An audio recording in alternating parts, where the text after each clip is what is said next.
I, 29 male, should have known something was up when Natalie, 27, started getting defensive about her schedule. We'd been together for 4 years, living together for 2. Things were good, or so I thought. It started about 3 months ago. Her marketing firm supposedly landed this huge client that required evening strategy sessions. At first, I didn't think much of it. Busy season happens. But then the meetings became more frequent. Twice a week became 3, sometimes 4. "Hey babe, another late one?" I asked one Tuesday night as she grabbed her laptop bag. She rolled her eyes. "Ugh, why can't you just trust me? This is my career we're talking about." "I do trust you. Just seems like a lot of evening meetings for one client." "Well, maybe if you understood anything about marketing, you'd get it. This is how big accounts work." The condescension stung. I'm a data analyst, not exactly clueless about business operations. But I let slide. The pattern continued. She'd leave around 7 p.m., come back after 11, sometimes later. Always tired, always irritated when I asked how it went. Her phone was suddenly face down all the time. She'd take calls in the other room. One night, she came home at 1 a.m. I was still up, couldn't sleep. Meeting ran late. I asked from the couch, "God, are you monitoring me now? This is exhausting." "I'm just asking. It's 1 a.m. on a Wednesday." She threw her bag down. "You know what? You're right. I should just quit this account because my boyfriend can't handle me having a demanding job." "Is that what you want?" "That's not what I said, Dash." "No, but it's what you're implying. Every single night." The questions, the looks. "Why can't you just trust me?" Looking back, I should have pushed harder. But her anger seemed so genuine, so wounded. I felt like the bad guy. "You're right," I said. "I should trust you. I'm sorry." She softened immediately, came over to kiss my forehead. "Thank you. This account won't last forever. Just a few more weeks." That was 6 weeks ago. The meetings never stopped. Update 1. So I took everyone's advice and started paying attention to the details. You were right. The red flags were everywhere. Her stories didn't add up. She said they were meeting at the office, but when I drove by one night, yeah, I know, the building was dark. She claimed they ordered dinner during meetings, but she never brought home leftovers and wasn't hungry when she got back. The breaking point came last Monday. She left for another meeting, and 20 minutes later, I got a notification from our shared Netflix account. Someone was watching from a location across town, not her office. I didn't confront her. Instead, I did something maybe petty, but it felt right at the time. I started having my own meetings. Tuesday night, as she was getting ready to leave, I grabbed my jacket. "Where are you going?" she asked. "Oh, just meeting up with someone. Work thing." She paused. "Work thing? At 7 p.m.? Yeah, you know how it is. Big project. Might be late." The look on her face was priceless. Confusion mixed with something else. Worry? Guilt? "Oh, okay. Will you be home for dinner?" "Probably not." "Don't wait up." I left before she did. Went to my buddy Derek's place, played video games until midnight. When I got home, she was already in bed, but I could tell she was awake. Wednesday, I did it again. This time she tried to cancel her own meeting. "Actually, maybe I'll skip tonight. We could watch a movie." "Can't, sorry. Already committed.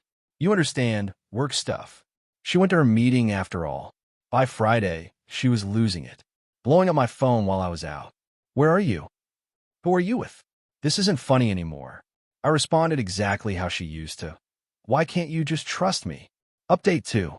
Holy shit, it all came to a head last night, and you guys are not ready for this. So I've been keeping up my meetings for a week now. 3 or 4 times a week, just like hers. The difference? I actually told her where I was going. Meeting with a colleague about a project. Grabbing coffee with someone from the industry. Quick consultation downtown. All technically true. What I didn't mention was that the colleague was Madison, 26, who started at my company 6 months ago. We discovered we had a lot in common, both dealing with partners who seemed checked out, both feeling undervalued at home. Before anyone jumps to conclusions, nothing physical happened. We literally just talked. Coffee shops, diners, sometimes just sitting in my car venting about our relationships. It was therapeutic, having someone who got it. Anyway, Natalie was spiraling. She'd coincidentally cancel her meetings when I had mine. Started asking 20 questions about every outing. The hypocrisy was unreal. Last night was my fourth meeting with Madison this week. We were at this 24-hour diner, just talking about whether we should stay in our relationships. My phone had been buzzing nonstop. Natalie. Where are you, Natalie? It's 11 p.m., Natalie. Answer me, Natalie. I know you're reading these. I finally responded. Meeting ran late. Don't wait up. 20 minutes later, the diner door slammed open. There stood Natalie, hair wild, eyes blazing. She tracked my location through Find My Phone. Are you fucking kidding me?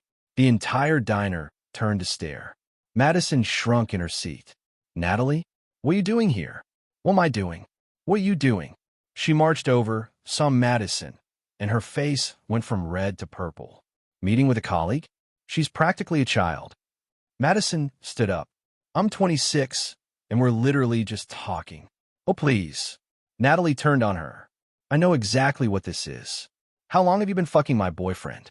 We're not dash, I started. Don't you dare lie to me. Meeting for coffee? Late night talks. You think I'm stupid? The irony was suffocating. Are you seriously accusing me of cheating right now? This is different. How? How is this different from your meetings? She opened her mouth, closed it. The diner was dead silent. Because my meetings are actually for work. Are they? Are they really, Natalie? That's when Madison, absolute legend, pulled out her phone. Actually, I think I can clear this up. She showed Natalie her screen. This is my boyfriend, Tyler. He knows I'm here. We tell each other everything. Because that's what people in healthy relationships do. Natalie's face crumbled. She knew she was caught. I want you out of the apartment, she said quietly. Tonight. I laughed. Actually laughed. I'm on the lease. You're not. If anyone's leaving, it's you. Update 3. The truth came out, and it's worse than I thought. After the diner confrontation, Natalie came home and finally confessed. Her meetings were with Garrett, her ex from college who'd recently moved back to town. Started as innocent catch-ups, turned into emotional affair, then physical about a month ago. But here's the kicker. She wasn't even planning to leave me. She wanted to have her fun and keep me as the stable boyfriend at home. Her words, Garrett's exciting, but he's not relationship material. You're my future. He's just now.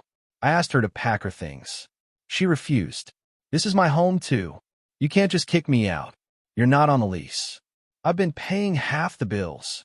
No, you've been giving me money that I pay the bills with. Everything's in my name.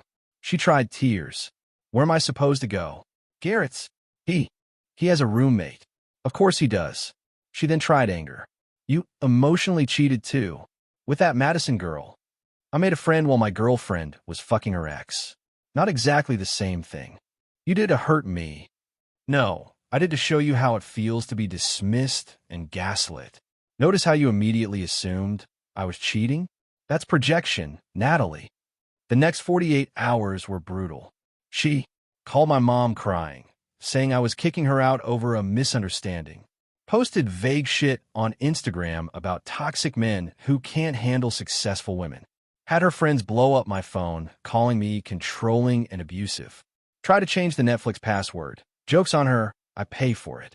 Attempted to transfer money from our shared grocery fund. Only had $200 in it, but still. But the best part?